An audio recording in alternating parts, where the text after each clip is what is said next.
kuwashirikisha katika tukio hili lenye baraka linalolenga kubadilisha maisha ya watoto wenye uhitaji maalumu hapa nchini.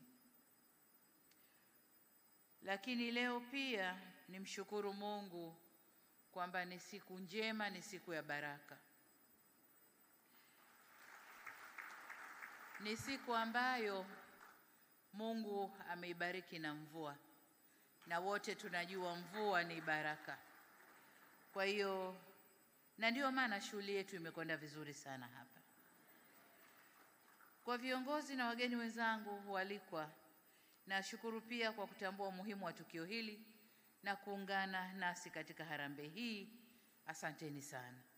Nimefurahi kuona watu wangu wa serikali, wabunge wako hapa pamoja nami. Nashukuru sana. Kwa namna kipekee nishukuru vikundi vya kwaya kwa ujumbe mahsusi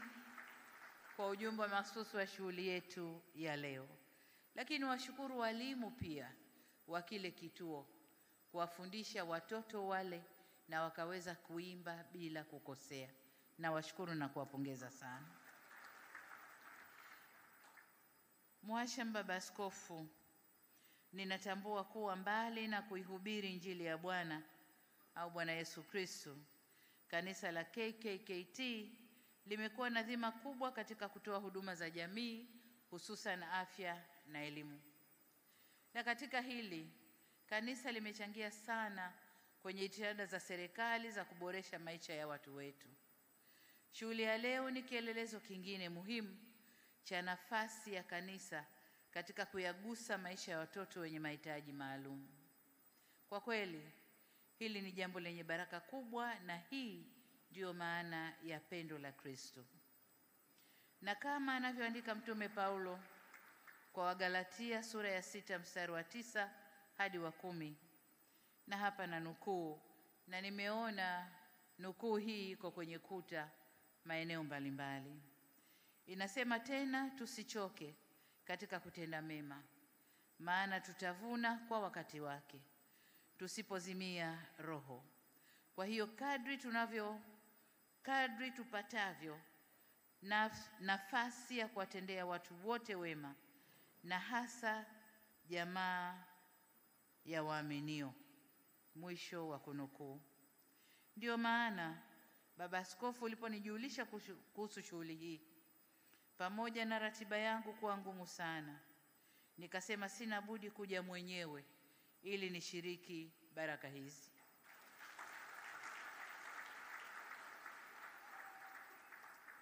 Shughuli hii ya ujenzi wa kituo cha diakonia inatutambulisha au inatukumbusha kwamba watoto wenye ulemavu au mahitaji maalum ni sehemu muhimu ya jamii na kanisa, na kwamba hatuna budi kushirikiana ili kuhakikisha usawi wao pamoja na changamoto walizonazo. Hivyo niwapongeze sana kamati ya maandalizi kwa kazi nzuri iliyofanyika hadi sasa.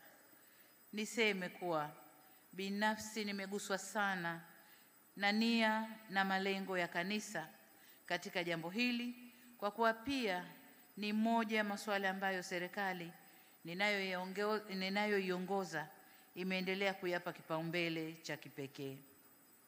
Sambamba na hilo, nasimama mbele yenu kama mama ambaye ninabeba dhamana kubwa ya malezi ya watoto wa taifa hili, sio tu wenye mahitaji maalum, bali watoto wote katika nchi yetu.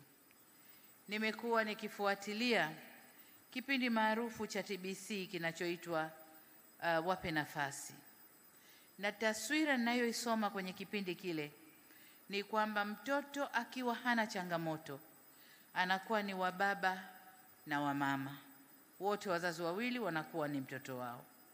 Lakini mtoto akiwa na changamoto anabaki kuwa mtoto wa mama peke yake. Kiangalia kipindi kile, wengi wanaohojiwa wenye watoto wenye changamoto ni kina mama. Kama ni kubeba, kama ni kuburuza, kama ni kina mama. Ukimuuliza baba yuko wapi, alipomwona mtoto hali hii baba kaondoka, au hivyo. Kwa hiyo ndio taswira inayojitokeza, na sisi kama kina mama hatuna budi kusimamia jambo hili. Kwa hiyo ninasimama nikiwa naelewa au naelewa fika jukumu hili kubwa ambalo wanalibeba kina mama wenye watoto wenye changamoto mbalimbali katika jamii yetu. Nakubaliana na wewe pia Mhashamu Baba Askofu kwamba tatizo bado ni kubwa. Lakini ndugu zangu, tatizo hili halichagui dini. Leo ni kanisa limeamua kuchangisha kujenga kituo kwa watoto hao. Lakini tumeonyeshwa kwenye documentary kwamba mdogo wangu Maida mtoto wake amefaidika na mpango huu. Lakini kuna shekhe hapa mtoto wake amefaidika ndani ya mpango huu. Na kuna wengine na wengine na wengine. Kwa hiyo tatizo hili halichagui dini wala halichagui familia ya mtoto huyu kuzaliwa. Ni tatizo la Watanzania wote. Ni tatizo kubwa ambalo tunatakiwa wote kwa pamoja tusimame na tulifanyie kazi. Na bahati mbaya ni kwamba katika miaka hivi karibuni duniani kote kuna ongezeko kubwa la watoto wenye ulemavu wa akili na hususan wenye akili mtindio kama cerebral palsy, lakini usonji, wenye autism, wenye Down syndrome na mengineyo. Shirika la Afya Duniani linakadiria kuwa katika watoto 100 wanaozaliwa, mtoto mmoja anakabiliwa na tatizo la usonji.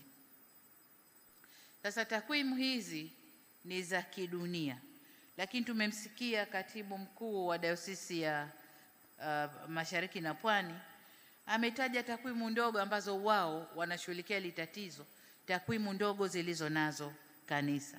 Sasa hii kwa hapa ndani kwetu nchini ni takwimu chache, lakini kama takwimu za Shirika la Afya Duniani, katika kila watoto 100 mmoja anaathirika.